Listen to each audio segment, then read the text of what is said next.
Um, my debut CD repertoire for Deutsche Grammophon is Frédéric Chopin, obviously, after the Chopin competition. I'm very happy that I will play, or I have played, a couple of the most important works for me. It's for sure Third Sonata, his latest sonata, the most mature one, and then Ballade number 4, for me the most beautiful and you know, most singing ballad of them all. And Polonaise Fantasie is also a big part of that CD. It's quite cool for me because it was the obligatory piece this year at the Chopin competition, and it's not only a late work. It's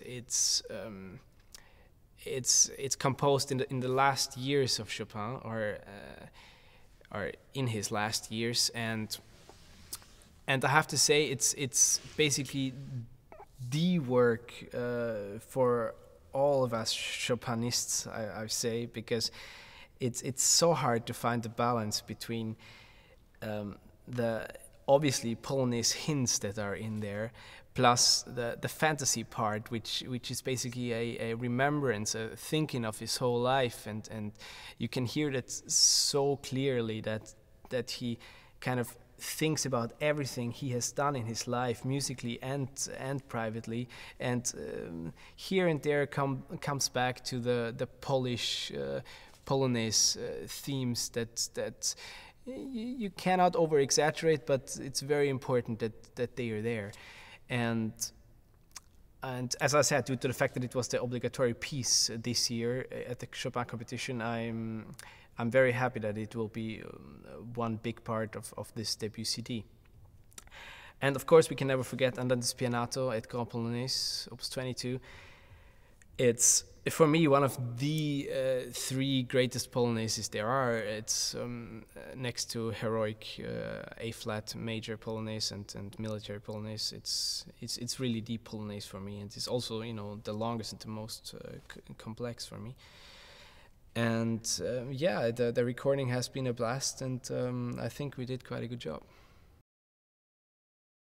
Chopin is all about making the piano sing, and it's all about the combination of rubato, singing sounds, and this traditional form. This tradition, of course, it starts with Chopin himself, and then it goes on to Mikuli, his student, then it's been passed on to Friedman, and I'm lucky, very lucky, that a student of Friedman was the teacher of my teacher, Adam Harashevich, and so it's kind of a straight line to Chopin, and this helped me really develop the things that I love about this composer. As I said, this rare combination of rubato, of sound, we call Chopin-like, and this is not very easy to describe, because you have to be very lucky too that it all comes together. And there are lots of concerts where it's not coming together, but if you understood it, once in a while you will achieve it, and it's really hard to describe, because, for example, if you take a theme, you have your phrases, you have your things that you want to express in terms of emotions, in terms of structure, so what you want to do in your piece. But then it's all about the balance, how you do it. So you can always take more time, you can take a little bit longer for this phrase, a little bit more sound, a little bit also rounder sound, and bigger sound or less sound. So you can always, there are lots of ways to play Chopin, but there is not one ideal one. You can just destroy it easily, then it's the wrong one. But you can really make it work in a different way every time, and it will still be the same form and still be the same idea of Chopin.